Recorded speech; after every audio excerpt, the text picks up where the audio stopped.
Hello everyone, সবাইকে অনেক অনেক স্বাগত জানাই আমাদের রয়্যাল এডুকেয়ার ফ্যামিলিতে। আমি তোমাদের সন্দীপ স্যার, ইতিহাস বিষয় নিয়ে। আজকে আমরা সেকেন্ড সাবমেটিভের যে প্রথম স্কুলটি আছে রায়মার্টিনের প্র্যাকটিস সেটে, সেটা আজকে আলোচনা করব। আশা করি তোমাদের প্রথম সাবমেটিভ সবার ভালো পরীক্ষা গেছে। আমরা যেগুলো প্র্যাকটিস করেছিলাম সেগুলোই তোমরা হয়তো পরীক্ষায় পেয়েছো। আর এরপরে আরো বেশি বেশি প্র্যাকটিস আমরা করব। তোমরা সবাই আমাদের সাথে যুক্ত থাকো এবং কোথাও ডাউট থাকলে অবশ্যই জানাবে। দেখো, প্রথম প্রশ্ন কি বলেছে দেখো। ভারতের প্রথম ভাইসরয় কে ছিলেন? কি বলেছে? ভাইসরয়। 1857 খ্রিস্টাব্দের মহাবিদ্রোহের পর আমরা যে দেখি ইস্ট ইন্ডিয়া কোম্পানি পুরোপুরি সমাপ্ত হবে। তার জায়গায় কে শাসন করতে আসবে? রানী ভিক্টোরিয়া, অর্থাৎ ব্রিটিশদের পার্লামেন্টের শাসন চলে আসবে।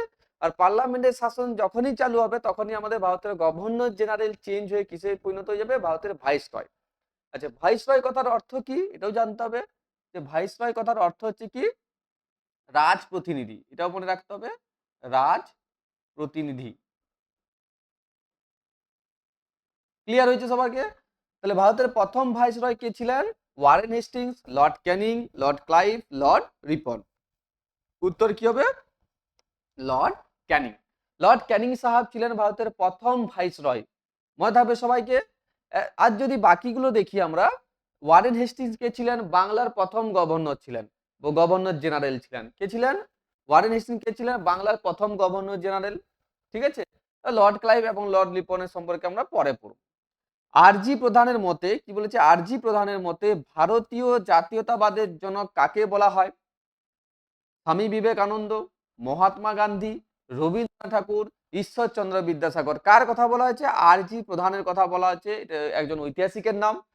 তিনি কাকে ভারতের জাতীয়তাবাদের জনক বলেছেন? স্বামী বিবেকানন্দ। আমরা সবাই জানি যে যুব সম্প্রদায়ের আইকন, ইউথ আইকন বলা হতো। আমাদের নেতাজি সুভাষচন্দ্র বসুরও আইকন ছিলেন তিনি। তো সেই স্বামী বিবেকানন্দ হচ্ছে ভারতের জাতীয়তাবাদের জনক ছিলেন। কার মতে? আরজি প্রধানের মতে। ঠিক আছে। নবগোপাল মিত্র হিন্দু মেলা প্রতিষ্ঠা করে। প্রথম প্রশ্ন এটাই যে হিন্দু মেলা কে প্রতিষ্ঠা করেন? নবগোপাল মিত্র। বোঝা গেল কি বললাম? নবগোপাল মিত্র হিন্দু মেলা প্রতিষ্ঠা করেন কবে? 1866 খ্রিস্টাব্দে, 1872 খ্রিস্টাব্দে, 1867 খ্রিস্টাব্দে এবং 1876 খ্রিস্টাব্দে। সবাই আমাকে উত্তর দাও কি হবে? 1867 খ্রিস্টাব্দে। কত খ্রিস্টাব্দে? 1867 খ্রিস্টাব্দে। এটাকে মনে রাখার একটা ট্রিক্স আমি আগেও অনেকবার বলেছি। বকা, জরা, হীন, ভাসুরে। তাহলে বকা থেকে কি আছে? বঙ্গ ভাষা। কি আছে? বঙ্গ ভাষা আছে। ক থেকে কি আছে? কা থেকে হচ্ছে কালীনাথ রায়চৌধুরী।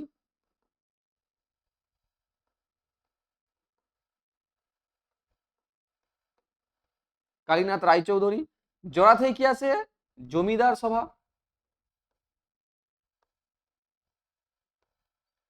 রা থেকে কি আছে? রাধাকান্ত দেব। বোঝা গেল? হি থেকে কি আছে? হিন্দু মেলা। দন্তে থেকে কি আসবে? নবগোপাল মিত্র।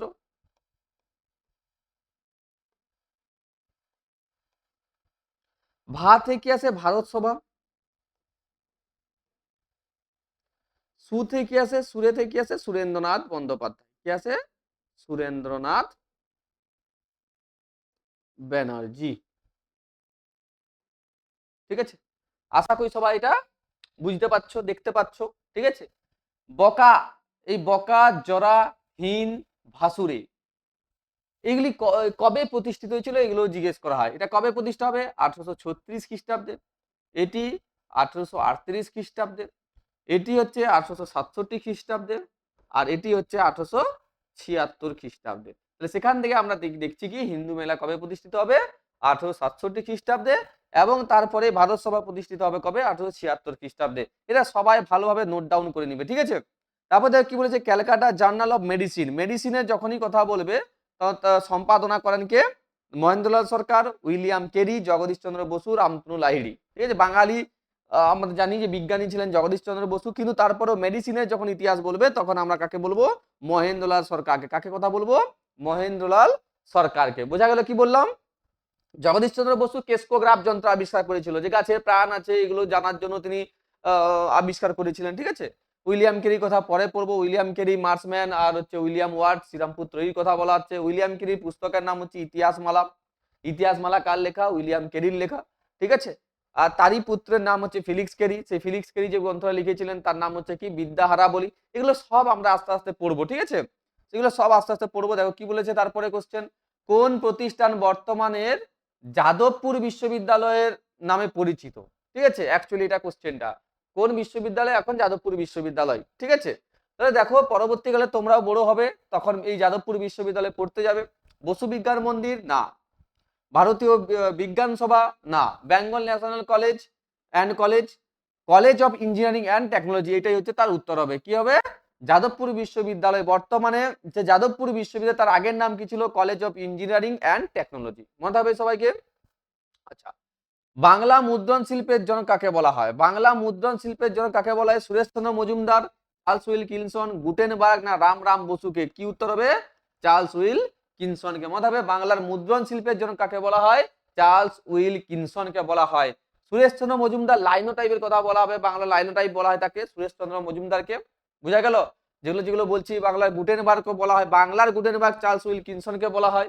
তাহলে এইগুলো সব নোট ডাউন করে রাখবে, যেগুলো যেগুলো বলছি আমি। সুরেশচন্দ্র মজুমদারের কি বলা হবে? বাংলা লাইনোটাইপ বলা হয়। কি বলা হয়? বাংলার লাইনোটাইপ বলা হয়। বোঝা গেল কি বললাম? তারপর দেখো মোপলা বিদ্রোহ। মোপলা বিদ্রোহ আমরা জানি ভারতের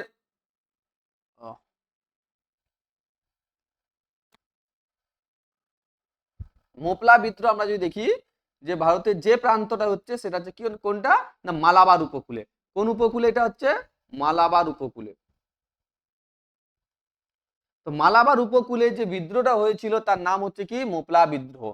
এই মোপলা বিদ্রোহ নেতৃত্ব কে দিয়েছিলেন? মাদারিপাসি, নরহরি পারেখ, কে মুন্সি, মোহাম্মদ হাজি।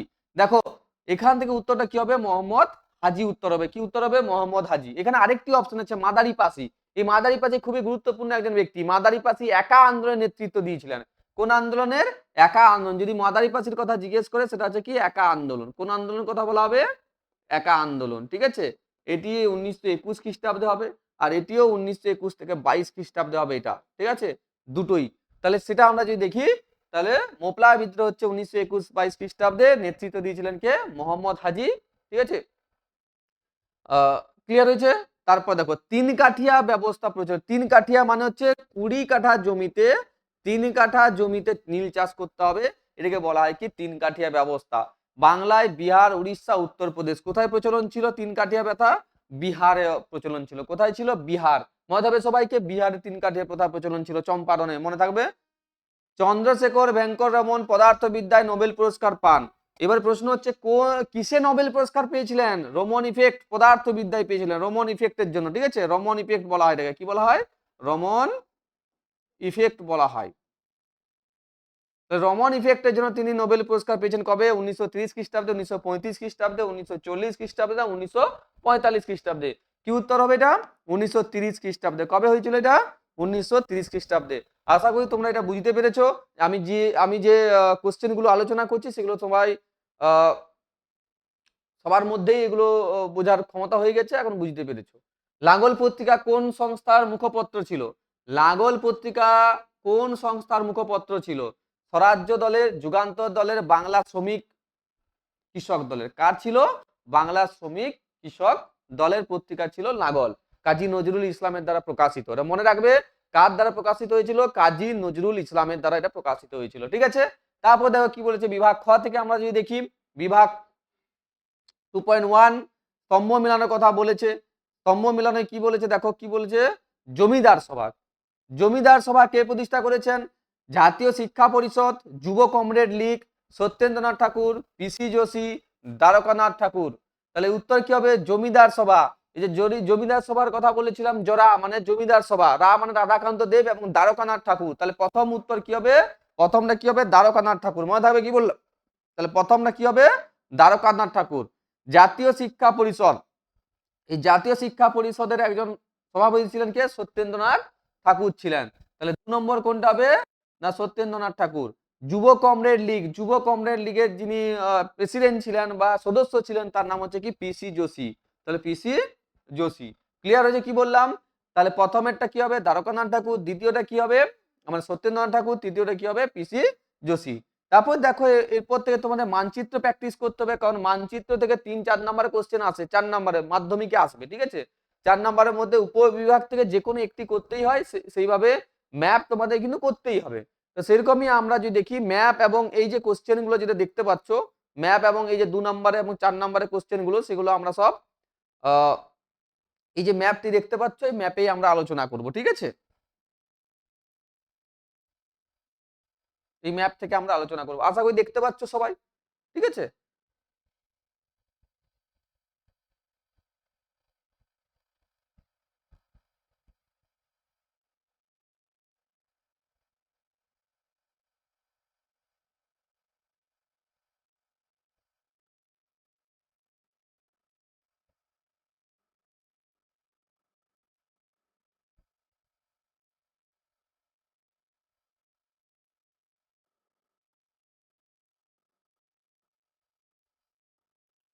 আচ্ছা দেখতে পাচ্ছ সবাই, পরিষ্কার ভাবেই দেখা যাচ্ছে যতটা সম্ভব, ঠিক আছে। দেখো এই ম্যাপ পয়েন্টিং এ তোমাদের অনেকগুলো ম্যাপের কথা এখানে দেখানো হয়েছে, আমি অনেকগুলোকে এখানেই করে দিব, ঠিক আছে, যাতে তোমাদের কোনো রূপ অসুবিধা না হয়। দেখো প্রথমে যদি আমরা দেখি, একদম প্রথমে প্রথমে 1 নম্বর স্থান তোমাদের যদি দেখানো হয়, তাহলে সেটা কোনটা, মিরাট জেলা। কোথায় আছে, মিরাট। মনে হবে কি বললাম, 1 নম্বর একদম কোথায় আছে, মিরাট। দেখতে পাচ্ছ 1 নম্বর কোথায়, গুড। দ্বিতীয়তে কি আছে, দ্বিতীয় হচ্ছে দিল্লি, দ্বিতীয়তে কি আছে, দিল্লি আছে, দ্বিতীয় হচ্ছে দিল্লি। 3 নম্বর কি আছে, বেরিলি। এগুলো সব নোট ডাউন করে রাখবে, 3 নম্বর হচ্ছে কি, বেরিলি আছে, ঠিক আছে। 3 নম্বরের পর যদি 4 নম্বর আমরা দেখি, তাহলে সেটা হচ্ছে লখনৌ। 4 নম্বর হচ্ছে কি, এই যে 4 নম্বর, এই যে লখনৌ। ক্লিয়ার হয়েছে, আশা করি দেখতে পাচ্ছ তোমরা, লখনৌ। ক্লিয়ার। 5 নম্বর যদি দেখি আমরা, 5 নম্বর হচ্ছে কানপুর, 5 নম্বর হচ্ছে কি, কানপুর। ক্লিয়ার। 5 নম্বর হচ্ছে কি, কানপুর, ঠিক আছে। 6 নম্বর হচ্ছে কি, 6 নম্বর হচ্ছে এলাহাবাদ, 6 নম্বর কি আছে, এলাহাবাদ। ক্লিয়ার, বুঝতে পেরেছো কি বললাম। তারপরে আমরা যদি দেখি 7 নম্বর, 7 নম্বর কি আছে, 7 নম্বর হচ্ছে কি, পাটনা। 8 নম্বর আমরা যদি দেখি, ব্যারাকপুর। 8 নম্বরে কি আছে,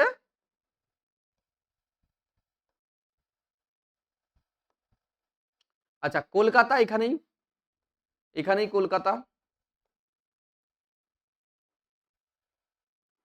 আচ্ছা মেদিনীপুর যদি দেখা যায়, তাহলে মেদিনীপুর।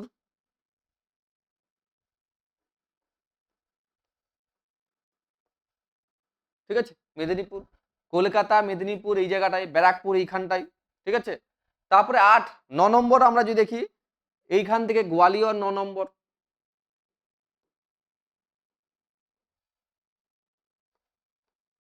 আর 10 নম্বর হচ্ছে কোনটা, ঝাঁসি। 10 নম্বর হচ্ছে কি, ঝাঁসি।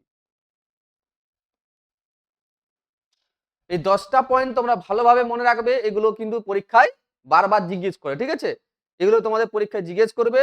এখানে আমাদের এই ম্যাপে আমরা দেখিয়ে দিয়েছি, এই যে মহাবিদ্রোহের কেন্দ্র মিরাট আছে, তারপরে মহাবিদ্রোহের কেন্দ্র হচ্ছে দিল্লি, মহাবিদ্রোহের বেরিলি, মহাবিদ্রোহের কেন্দ্র হচ্ছে লখনৌ, এগুলো কানপুর, এলাহাবাদ, পাটনা, ব্যারাকপুর, গোয়ালিয়র, ঝাঁসি, আচ্ছা বোম্বাই। আচ্ছা 11 নম্বরও আছে এখানে, আচ্ছা এটা হচ্ছে বোম্বাই, 11 নম্বর হচ্ছে কি, বোম্বাই।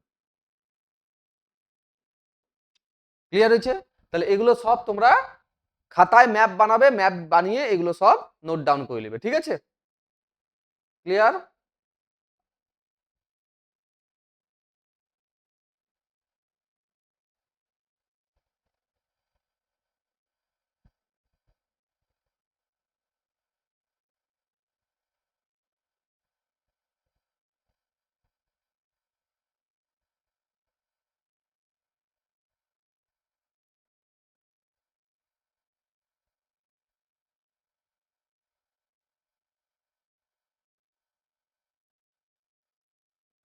আচ্ছা পরে দেখো 2 নম্বরের প্রশ্নগুলো নিয়ে আলোচনা করব। 2 নম্বরে কি বলেছে দেখো, 2 নম্বরে বলেছে তোমাদের ইলবার্ট বিল নিয়ে, কি কথা বলেছে, ইলবার্ট মিল নিয়ে কথা বলেছে, ঠিক আছে, ইলবার্ট বিল।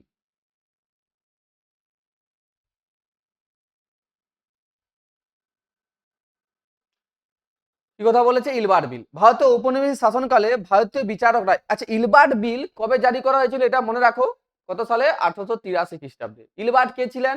ইলবার্ট ছিলেন লর্ড রিপনের আইন সচিব। কে ছিলেন? লর্ড রিপনের, লর্ড রিপনের আইন সচিব ছিলেন, আইন সচিব। ঠিক আছে, এই লর্ড রিপন ভারতের সবচেয়ে ভালো গভর্নর হিসেবে পরিচিত হচ্ছে আমাদের ভারতেই। আর লর্ড রিপনের আইন সচিব ছিলেন লর্ড ইলবার্ট। তাকে বলা হয় একটা এমন একটা আইন বানাতে যাতে ভারতীয় যারা বিচারক আছে তারা ইংরেজদের বিচার করতে পারে। তো সেইভাবে তিনি একটা আইন বা বিল পেশ করেছিলেন যাকে আমরা ইলবার্ট বিল বলি। কি বলেছে? শাসনকালে ভারতীয় বিচারকরা সাধারণত কোনো ইউরোপীয় বিচার করতে পারতেন না। এই বৈষম্য দূর করে ভারতীয় ও ইউরোপীয় বিচারকদের সম ক্ষমতা দান করার জন্য বড়লাট লর্ড রিপনের আইন সচিব কটনি ইলবার্ট একটি আইনের খসড়া বা বিল প্রস্তুত করেন। এটি ইলবার্ট বিল নামে পরিচিত। ইলবার্ট বিলের মধ্য দিয়ে ভারতীয় ইউরোপীয় বিচারের পূর্ণ অধিকার লাভ করে ইংরেজরা এই বিলের চরম প্রতিবাদ করলে ভারত সভা বিলটির সমর্থনে এগিয়ে আসে। মানে এই বিলটাকে এত পরিমাণ তারা কি করেছিল, মানে বিক্ষোভ জানিয়েছিল, যার ফলে ইলবার্ট বিল বন্ধ করতে বাধ্য হয়েছিল লর্ড রিপন। কিন্তু এটি ভালো একটা বিল ছিল যেটাকে আমাদের ভারত সভা সমর্থন জানিয়েছিলেন, সমর্থনে আন্দোলন করেছিলেন যে ইলবার্ট বিল অবশ্যই করা উচিত। পরবর্তী প্রশ্ন কি বলছে দেখো, সন্দেশ পত্রিকা থেকে, সন্দেশ পত্রিকা কে প্রকাশ করেন? এই পত্রিকার জনপ্রিয়তার কারণ কি? ঠিক আছে, এই পত্রিকার জনপ্রিয়তার কারণ কি? সন্দেশ পত্রিকা যিনি প্রকাশ করছেন তিনি আর কেউ নয়, বিখ্যাত শিশু সাহিত্যিক, চিত্রকর, মুদ্রণ শিল্পী উপেন্দ্র কিশোর রায়চৌধুরী। কবে করেছেন এটা? এটা করছেন হচ্ছে কবে?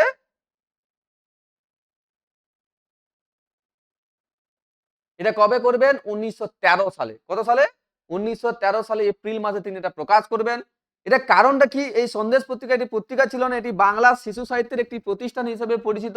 এর জনপ্রিয়তার মূল কারণগুলি নিম্নে আলোচনা করা হলো। কি হচ্ছে? উন্নত মুদ্রণ ও অলঙ্করণ, মানে সুন্দর ছবি টবি দিয়ে এটা আলোচনা করা হয়েছে। উপেন্দ্র কিশোর নিজেই হাফটন ব্লক প্রিন্টিং প্রযুক্তি ব্যবহার করে পত্রিকাটিতে চমৎকার ছবি ও মানসম্মত মুদ্রণ নিয়ে আসেন, যা তৎকালীন সময়ে ছিল বৈপ্লবিক। ছবি টবি দেখিয়ে, কারণ আগে হচ্ছে পিপিলিকার মধ্যে শুধু লেখা থাকতো, এখন ছবি টবি দেখিয়ে তোমাদের বইগুলো যেগুলো আসছে সেগুলো এদিয়েই যান। সুকুমার রায়, তারই পুত্র সুকুমার রায়, উপেন্দ্র কিশোরের পর তার পুত্র সুকুমার রায় পত্রিকাটি হাল ধরেন। তার অদ্ভুত প্রাণী অদ্ভুত প্রাণী যেমন সাঁতজারু, হাতিমি এবং অসংলগ্ন ছড়া ও গল্প শিশুদের প্রবলভাবে আকর্ষণ করেছিল, আর যেটা এই পত্রিকাতেই প্রকাশ হতো। ঠিক আছে, যেটি এই পত্রিকাতেই প্রকাশ করা হতো। তারপর দেখো, বসু বিজ্ঞান মন্দির কে কি উদ্দেশ্যে প্রকাশ করেছেন জিজ্ঞেস করেছে। বসু বিজ্ঞান মন্দির, ঠিক আছে, জানো তোমরা বসু বিজ্ঞান মন্দির কে আমাদের প্রতিষ্ঠা করেছিলেন? আমাদের জগদীশ চন্দ্র বসু। কোন উদ্দেশ্যে প্রকাশ করেছিলেন, কবে করেছিলেন এটা? এটা কবে করবেন? 1917 খ্রিস্টাব্দে। কবে করবেন এটা? 1917 খ্রিস্টাব্দে এটি প্রকাশ করবেন, বসু বিজ্ঞান মন্দির। বিজ্ঞান সাধক আচার্য জগদীশ চন্দ্র বসু অধ্যাপনা থেকে অবসর গ্রহণের পর 1917 খ্রিস্টাব্দে বসু বিজ্ঞান মন্দির প্রতিষ্ঠা করেন। উদ্দেশ্য কি ছিল জগদীশ চন্দ্রের মতে? এটির মূল উদ্দেশ্য ছিল বিজ্ঞানের অগ্রগতি ও জ্ঞানের প্রসার, 1 নম্বর। 2 নম্বর হচ্ছে কি বিজ্ঞানের আবিষ্কারের সুফল সকলের মধ্যে ভাগ করে নেওয়া ও বিজ্ঞানের প্রগতি সকলের মধ্যে ছড়িয়ে দেওয়ার প্রভৃতি মহান উদ্দেশ্য নিয়ে প্রতিষ্ঠিত হলেও এই প্রতিষ্ঠান জনকল্যাণের জন্য তেমন কোনো সুফল দিতে পারেনি। তবুও প্রতিষ্ঠানটি দীর্ঘদিন ধরে বিজ্ঞান চর্চায় নিয়োজিত হয়েছে। তারপর দেখো কি বলেছে, গান্ধীজি কেন অহিংস অসহযোগ আন্দোলন প্রত্যাহার করে? অহিংস অসহযোগ আন্দোলন কবে হয়েছিল? 1921 থেকে 22, মনে থাকবে এটা, ঠিক আছে, সবাই ভালোভাবে মনে রাখবে। গান্ধীজি 1922 সালে ফেব্রুয়ারি মাসে নিম্নলিখিত কারণগুলির জন্য অহিংস অসহযোগ আন্দোলন প্রত্যাহার করার সিদ্ধান্ত নিয়েছিলেন। আন্দোলনটি কিছু জায়গায় সহিংস, মানে আন্দোলনটা ছিল অহিংস আন্দোলন, অহিংস মানে যেখানে কোনো রূপ মানে হিংসা করা হবে না। কিন্তু কিছু কিছু জায়গায় দেখা যাচ্ছে কি সহিংস মানে হিংসা দেখতে পাওয়া যাচ্ছে। আর তার মূল কারণ মানে সবচেয়ে বড় উদাহরণ ছিল কোনটা? চৌরি চৌরা ঘটনা, যেটা 4 ফেব্রুয়ারি 1922 খ্রিস্টাব্দে দেখা যায়, যেখানে পুলিশ ফাঁড়িতে উন্মত্ত জনতা, ক্ষিপ্ত জনতা কি করে আগুন লাগিয়ে দেয়, যার ফলে 22 জন পুলিশ নিহত হয়। 22 জন হচ্ছে পুলিশ নিহত হয়। গান্ধীজি বিশ্বাস করতেন যে জনগণ তখনও অহিংস সংগ্রামের জন্য প্রস্তুত নয় এবং সহিংস পরিবেশ আন্দোলন চালিয়ে গেলে তার স্বাধীনতার উদ্দেশ্যকে ক্ষতিগ্রস্ত করবে। এই জন্য তিনি বন্ধ করেছিলেন। স্বাধীনতা সংগ্রামে নৈতিক উচ্চ অবস্থান ও শৃঙ্খলা বজায় রাখতে গান্ধীজি এই আন্দোলনটাকে প্রত্যাহার করে নিয়েছিলেন। মনে থাকবে সবাইকে, এটা আমরা আরো পরে আলোচনা করব, ঠিক আছে। তারপর দেখো তেভাগা আন্দোলন সম্পর্কে বলা হয়েছে। তেভাগা মানে হচ্ছে 3 ভাগ, ঠিক আছে। তেভাগা মানে হচ্ছে 3 ভাগের 2 ভাগের কথা বলা হয় তেভাগা, ঠিক আছে। জমিদারদের অর্থনৈতিক শোষণের বিরুদ্ধে বাংলায় তেভাগা আন্দোলন 1946 সালে, কত সালে হচ্ছে এটা? 1946 খ্রিস্টাব্দে তেভাগা আন্দোলন হয়, মনে থাকবে সবার। যা 1943 সালে দুর্ভিক্ষ আরো তীব্র হয়েছিল এবং বন্যা কমিশন, ক্লাউড কমিশন যাকে বলা হয়, ভাগ চাষীদের উৎপাদিত ফসলের 2/3 নেওয়ার সুপারিশ বাস্তবায়িত না হওয়ায় তা আরো গতি পেয়েছিল, ঠিক আছে। এখানে হচ্ছে কি 2/3, 3 ভাগের 2 ভাগ আর একটা হচ্ছে 3 ভাগের 1 ভাগ। এই 3 ভাগের 2 ভাগ কারা লিখছিল? ব্রিটিশরা। কারা লিখছিল? ব্রিটিশরা। আর এটা কাকে দেওয়া হচ্ছিল? ভারতীয়দেরকে, ইন্ডিয়ানদেরকে। বোঝা গেল কি বললাম? এটা পরিবর্তন করার দাবিতে, অর্থাৎ 3 ভাগের 2 ভাগ এবারে কে নিবে? এবারে এইটা নিবে হচ্ছে ভারতীয়রা, আর এটা নিবে কে? ব্রিটিশরা। এই দাবিতেই তারা আন্দোলন করে এবং সেই আন্দোলনটা আমরা কি নামে পরিচিত বলেছি? তেভাগা আন্দোলন। শোষণ কি হচ্ছে? তেভাগা আন্দোলনের প্রধান কারণ ছিল জমিদারদের দ্বারা বর্গা চাষীদের অর্থনৈতিক শোষণ। বিদ্যমান ব্যবস্থায় ভাগ চাষীদের তাদের উৎপাদিত ফসলের অর্ধেক জমিদারদের দিয়ে দিতে হতো, ফলে নিজেদের ও পরিবারের ভরণ পোষণের জন্য তাদের কাছে পর্যাপ্ত সম্পদ থাকতো না। তারপরে কি বলেছে? পরিবারের ভরণ পোষণ যখন থাকতো না, তারপরে 1943 সালে দুর্ভিক্ষ। 1943 সালে বাংলায় দুর্ভিক্ষ কৃষকদের উপর এক বিধ্বংসী প্রভাব ফেলেছিল। এটা 50-এর মন্বন্ত, তোমরা জানো ভালো করে।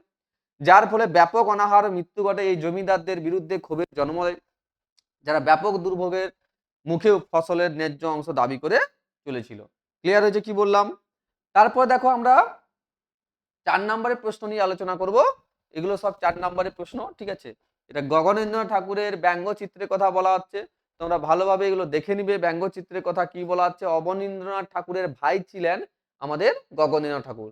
অবনীন্দ্রনাথ ঠাকুর যেমন চিত্রশিল্পের জন্য বিখ্যাত, সেরকম ব্যঙ্গচিত্রের জন্য বিখ্যাত একজন ব্যক্তির নাম হচ্ছে কি? গগনেন্দ্রনাথ ঠাকুর। 1907 সালে তারা যৌথভাবে, 2 ভাই যৌথভাবে Indian society of oriental art প্রতিষ্ঠা করেন।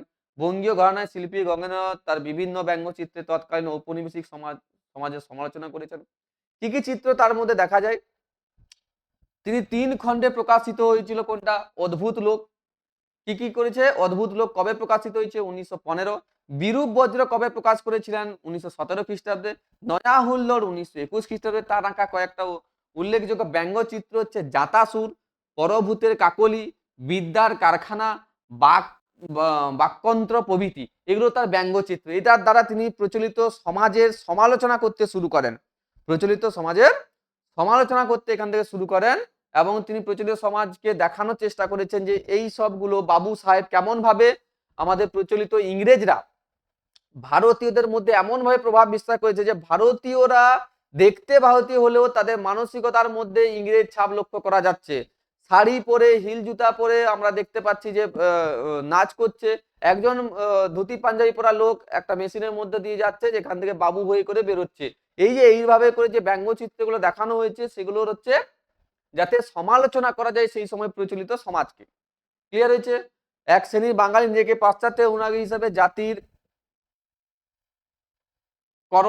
করতে ভালোবাসতো, অনুরাগী হিসেবে জাহির করতে ভালোবাসতো, জাহির করতে ভালোবাসতো। এরূপ একটি বিষয়ে গভর্নর তার একটি কার্টুনে ফুটিয়ে তুলেছেন, যেখানে দেখা যায় এক বাঙালি বাবু সাহেব হিসেবে নিজেকে তুলে ধরতে চাইলেও সমাজে তিনি বাবু বলেই পরিচিত হন। তিনি বাঙালিয়ানা ত্যাগ করে ইউরোপীয়দের সান্নিধ্য পেতে উদ্গ্রীব বঙ্গীয় সমাজের একটি শ্রেণীর চিত্র ফুটে উঠেছে গগনেন্দ্রনাথ। আর একটি চিত্র, সেখানে একজন বাঙালি নারী বাংলা শাড়ি পরে ইউরোপীয় পুরুষদের সঙ্গে নৃত্য করেছেন। খল ব্রাহ্মণ চিত্রতে দেখা যায় যে জনৈক ব্রাহ্মণ ধর্মের প্রতি অনুরাগের পরিবর্তে মাংস, মদ, মহিলায় অনুরক্ত। জাতাসুর নামে একটি ব্যঙ্গচিত্রে গগনেন্দ্রনাথ ঠাকুর ভারতীয় সমাজ ব্যবস্থার জাতপাত ও বর্ণ বৈষম্য ব্যবস্থার সমালোচনা করেছেন। তাহলে এইগুলো সব তিনি সমালোচনা করছেন তার ব্যঙ্গচিত্রের মাধ্যমে। তিনি রাজনৈতিক চিত্র এখানে তুলে ধরেছেন যে রাজনৈতিকভাবে কিভাবে অনুশীলন সমিতির সঙ্গে তিনি পরোক্ষভাবে যোগাযোগ করেছিলেন এবং পুলিশ কমিশনার চার্লস ট্যাগারের সন্দেহভাজনে পরিণত হন। তবে অসহযোগ আন্দোলন, চিত্তরঞ্জনের নীতি ইত্যাদি বিষয় সম্পর্কে গগনেন্দ্রনাথ দৃষ্টিভঙ্গি ছিল সমালোচনামূলক। এইগুলো তোমরা এখান থেকে ভালোভাবে পড়ে নিবে, ঠিক আছে। তারপরে দেখো বারদৌলি সত্যাগ্রহ। বারদৌলি সত্যাগ্রহ কবে হবে? 1928 খ্রিস্টাব্দে। এটা ভালোভাবে মনে রাখবে। কত সালে হবে? 1928 খ্রিস্টাব্দে এটি হবে। আর বারদৌলি কোথায় আছে? গুজরাট। গুজরাটের সুরাট জেলায় বারদৌলি অবস্থিত। এটাও ভালোভাবে মনে রাখবে। গুজরাটের সুরাট জেলায় হচ্ছে বারদলি অবস্থিত আছে। তারপরে আমরা কি দেখি যে বারদলি সত্যাগ্রহের যিনি নায়ক ছিলেন তার নাম হচ্ছে কি সর্দার বল্লভভাই প্যাটেল। সর্দার বল্লভভাই প্যাটেল ছিলেন এই বিদ্রোহে, এই যে এখানে লেখা আছে নেতৃত্ব কে দিয়েছিলেন সর্দার বল্লভভাই প্যাটেল। ও মহাত্মা গান্ধীকে ডাকা হয়েছিল কিন্তু তিনি যেতে পারেননি, তার জন্য নেতৃত্ব দিয়েছিলেন কে সর্দার বল্লভভাই প্যাটেল। ক্লিয়ার হয়েছে? এখানে এখানকার যে অধিবাসীরা ছিল কুনবি আর কালীপরাজ, যারা বংশ পরম্পরায় ক্ষেত মজুর ভাগ চাষী, তারা ছিল স্থানীয় জনসংখ্যার প্রায় 60%। জনসংখ্যা ছিল এতজন। তো সর্দার বল্লভভাই প্যাটেলের সময় তুলোর দাম কমে গিয়েছিল, তবুও এই সময় তুলোর দাম কমে গিয়েছিল তবুও বোম্বাই সরকার 22% রাজস্ব বৃদ্ধি করলে পরিস্থিতি কৃষকদের কাছ থেকে দুর্বিষহ হয়ে ওঠে। মানে বৃদ্ধি করেই যাচ্ছে, রাজস্ব বৃদ্ধি করে যাচ্ছে। সেই সময় দুর্ভিক্ষ আসছে, সঙ্গে রাজস্বের পরিমাণও বৃদ্ধি পাচ্ছে, তুলার দামও কমে যাচ্ছে। তার ফলেও তারা পয়সা নিতে ছাড়েনি, যার জন্য তারা এই কুনবি, যারা গুজরাটের কৃষকরা কুনবিরা বিদ্রোহ করতে শুরু করে। 1918 খ্রিস্টাব্দে বারদলি পাতিদার ও কুনবি কৃষক এবং কালীপরাজ মজুরা একযোগে খাজনা বন্ধ আন্দোলন শুরু করে। সরকার আন্দোলনকারীদের প্রচুর সংখ্যক গবাদি পশু বাজেয়াপ্ত করে, জমি দখল করে। আন্দোলন ভাঙার জন্য সরকার কালীপরাজ সহজ শর্তে জমি দেওয়ার প্রস্তাব দিলে তারা তা প্রত্যাখ্যান করে। এছাড়া সরকার জাতপাতের বিষয়টি নিয়ে আন্দোলন দুর্বল করার চেষ্টাও করে। কিন্তু তারপরে আমরা দেখব যে বারদলি সত্যাগ্রহ কিন্তু সফল হয়েছিল। ঠিক আছে? বারদলি আন্দোলন একটি জাতীয় বিষয় হয়ে দাঁড়ায়। আহমেদাবাদের কর্মীরা 1 আনা করে মোট 1300 টাকা চাঁদা তোলে। বোম্বাইয়ের ব্যবসায়ী সমিতি এই বিষয়ে সরকারের সঙ্গে মধ্যস্থতার চেষ্টা করে, কিন্তু তা ব্যর্থ হয়ে যায়। বোম্বাই কাউন্সিলের বণিক সভার প্রতিনিধি লালজি নারায়ণজি পদত্যাগ করেন। এমন সময় বামপন্থী শ্রমিক সংগঠন গির্নি কামগার ইউনিয়ন বোম্বাই শিল্প ধর্মঘট শুরু করে দিয়েছিল। ঠিক আছে? 1928 সালে। এটাও কবে হয়েছিল মনে রাখবে, এটা কবে হয়েছিল? এটাও হচ্ছে 1928 সালে হয়েছিল। ক্লিয়ার হয়েছে? কি বললাম?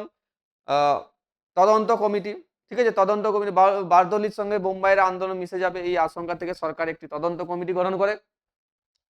এই তদন্ত কমিটির নাম হচ্ছে ম্যাক্সওয়েল ব্লুমফিল্ড কমিটি। এটা মনে রাখবে, ম্যাক্সওয়েল ব্লুমফিল্ড কমিটি কখন এসেছিল? বারদলি সত্যাগ্রহের সময়। তদন্ত কমিটি স্বীকার করেছে বারদলি রাজস্ব নির্ধারণ ত্রুটিপূর্ণ আছে, যার জন্য পরিণতি হিসাবে আমরা দেখব যে গুজরাট ও মহারাষ্ট্র জুড়ে বল্লভভাই প্যাটেল রাজস্ব বিষয়ে একটি অভিযানের পরিকল্পনা করেন। বোম্বাই প্রেসিডেন্সিতে ভূমি লীগ প্রতিষ্ঠা করা হয়। সরকার রাজস্ব সংশোধনের মুলতুবি রাখে। খেদাই 1890 খ্রিস্টাব্দে রাজস্ব হার বজায় থাকে। মানে সে খেদাতে পুনরায় যে 1890 সালে যেটা রাজস্ব ছিল সেটাকে পুনর্বহাল করা হয়। 1940 খ্রিস্টাব্দ পর্যন্ত আর এখানে রাজস্ব বৃদ্ধি করা হয়নি। তার মানে আমরা দেখতে পাচ্ছি সফল হয়েছিল বারদলি সত্যাগ্রহ। কি হয়েছিল? সফল। এখানেই আমরা মিঠুবেন প্যাটেল এবং মণিবেন প্যাটেলের দ্বারা এই বল্লভভাই প্যাটেলকে সর্দার উপাধি দিতে আমরা দেখব। ঠিক আছে? মণিভাই প্যাটেল এবং মিঠুবেন প্যাটেলের দ্বারা আমরা কি দেখব না উপাধি দিতে দেখব। ঠিক আছে? সর্দার উপাধি। পরবর্তী কোশ্চেন দেখে কি বলেছে? ঔপনিবেশিক শিক্ষা ত্রুটিগুলি আলোচনা করো। তো ত্রুটি তো প্রচুর পরিমাণে আছে। কেবলমাত্র উচ্চবিত্ত মধ্যবিত্ত শ্রেণীর মানুষকে বেছে নেওয়া হয়েছিল, কারণ ঔপনিবেশিক শিক্ষা ব্যবস্থা প্রবর্তনের অন্যতম লক্ষ্য ছিল স্বল্প বেতনে এদেশের নাগরিকদের সরকারি কর্মচারী হিসেবে নিয়োগ করা। সুতরাং ব্রিটিশ সরকার তাদের নিজস্ব প্রয়োজনে পাশ্চাত্য শিক্ষা প্রবর্তন করেছিল, ভারতীয়দের প্রয়োজনে নয়। ক্লিয়ার? তারপরে ভাষাগত সমস্যা। ঔপনিবেশিক তথা পাশ্চাত্য শিক্ষার মাধ্যম ছিল ইংরেজি ভাষা, তাই তা আয়ত্ত করা সমাজের বৃহৎ অংশের মানুষের পক্ষে প্রায় অসম্ভব ছিল, কারণ সবাই গ্রাম্যগঞ্জের মানুষ আমরা। প্রাথমিক শিক্ষার প্রতি অবহেলা। ঔপনিবেশিক শিক্ষার প্রতি অতিরিক্ত গুরুত্ব আরোপ করার ফলে ভারতের প্রাথমিক শিক্ষা অবহেলিত হয়ে পড়েছিল। পাঠশালা এবং মক্তবগুলি ক্রমশ অবলুপ্তির পথে এগিয়ে যায়। মুসলিম ও নারী সমাজকে শিক্ষাদানে উদাসীনতা। শিক্ষিত উচ্চবিত্ত এবং মধ্যবিত্ত হিন্দু পরিবারের পুরুষরাই পাশ্চাত্য শিক্ষা ব্যবস্থার সর্বাধিক সুবিধা ভোগ করেছিল। মুসলিম সমাজ ও নারী সমাজের ক্ষেত্রে অবহেলিত হয়ে গেছিল। মিশনারিদের কার্যকলাপ। খ্রিস্টান মিশনারিরা ভারতীয়দের মধ্যে পাশ্চাত্য শিক্ষা বিস্তারে অগ্রণী ভূমিকা গ্রহণ করলেও তাদের উদ্দেশ্য ছিল খ্রিস্ট ধর্ম প্রচার করা। তাহলে এইগুলো সব ত্রুটিপূর্ণ ছিল। ক্লিয়ার হয়েছে? ঔপনিবেশিক শিক্ষা ব্যবস্থার ত্রুটিগুলো বোঝা গেল। কি বললাম? আশা করি সবাই বুঝতে পেরেছো। কোথাও কোনো ডাউট থাকলে অবশ্যই কমেন্টে জানাবে। আজকের মতো এখানেই। সবাই ভালো থেকো।